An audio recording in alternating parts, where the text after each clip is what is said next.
சொல்றேன். உன் நிழல் கூட என்ன தீண்ட முடியாது. புரியுது புரியுது. நீ போனை வச்சோன்னா நான் போலீஸுக்கு போன் பண்ணி உன்னை மாட்டி விட்டுருவேன். அதனாலதான் உன் நிழல் கூட என் மேல பட முடியாதுடா மாதிரியானதான சொல்றேன். நான் இந்த போனை டிஸ்கனெக்ட் பண்ணோன்னா உன் டெலிபோன் கம்பத்து மேல உட்கார்ந்து இருக்கிற அடியாளு உன் போனை டிஸ்கனெக்ட் பண்ணிடுவான். அப்படியே ஒரு தடவை போய் பார்த்துட்டு வந்துருமா? அப்போ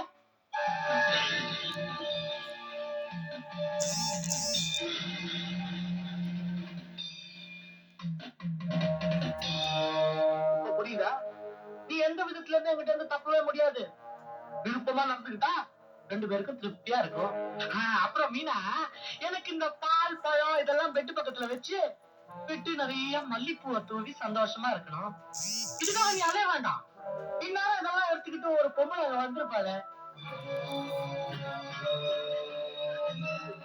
நான் உன் நண்பனோட மனைவிடா.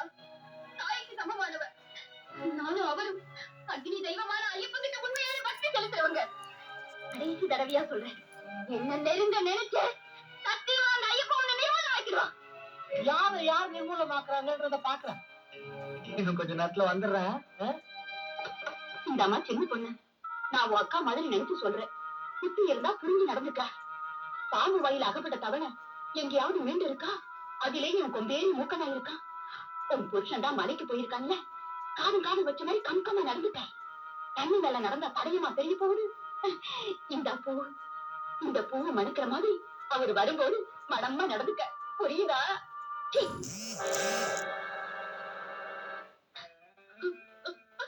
ஐயப்பா, ஒவ்வொரு வருஷமும் உனக்காக விரதம் இருந்து அவர் உன் சன்னதிக்கு வந்த போதெல்லாம் அவரோடு சேர்ந்து நானும் கடுமையான விரதத்தை கடைபிடிச்சிட்டு வந்தேனே. இப்போ இந்த நிமிஷத்திலேயும் உனக்காக விரதம் இருந்து உன் உருவத்தை மட்டுமே மனசுல நிறுத்தி நீ எனக்கா பாதுகாப்பா இருப்பேங்கிற அசைக்க முடியாத நம்பிக்கையில தானே உன் சன்னிதானத்துக்கு அவரை அனுப்பி வச்சுட்டு நான் இங்க தனியா தைரியமா இருக்கேன். நட்புக்கு துரோகப்பட்ட ஒரு மிருகம் நம்பிக்கையை பொய்யாக்கி என்ன நாசப்படுத்த கந்தனம் கட்டிக்கிட்டு வர்றாத. நீ என்ன செய்ய போற? நாசப்படுத்த வரவன நீ அழிக்க போறியா, இல்ல என்ன நாசப்படுத்தி உன்னையும் நீ பொய்யாக்கிக்க போறியா? சொல்ல ஐயப்பா, சொல்லு சொல்ல ஐயப்பா, சொல்லு. இருமுடியை சுமந்து என் புருஷன் உன் சன்னிதானத்துக்கு வந்திருக்காரு. இந்த இக்கட்டான நிலைமையில இருந்து என்னை காப்பாத்துப்பா ஐயப்பா, என்னை காப்பாத்து ஐயப்பா.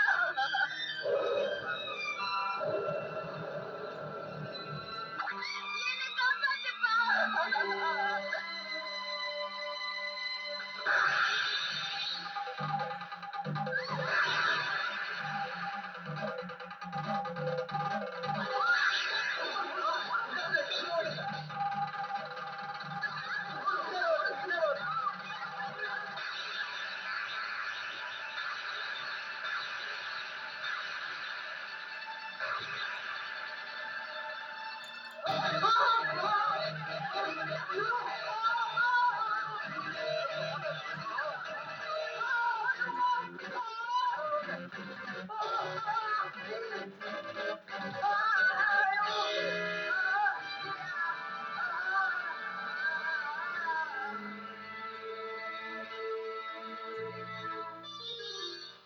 இப்ப புரியுதா? ஆம்பளைங்க மலைக்கு வந்துட்டாலும் வர முடியாத மனைவிமார்கள் வீட்டுல இருந்து கும்பிட்டாலே ஐயப்பனோட அருளும் பாதுகாப்பும் அவங்களுக்கு உண்டு. அதனால மனசை போட்டு குழப்பிக்காம தூங்குங்க. சாமி சரணம்.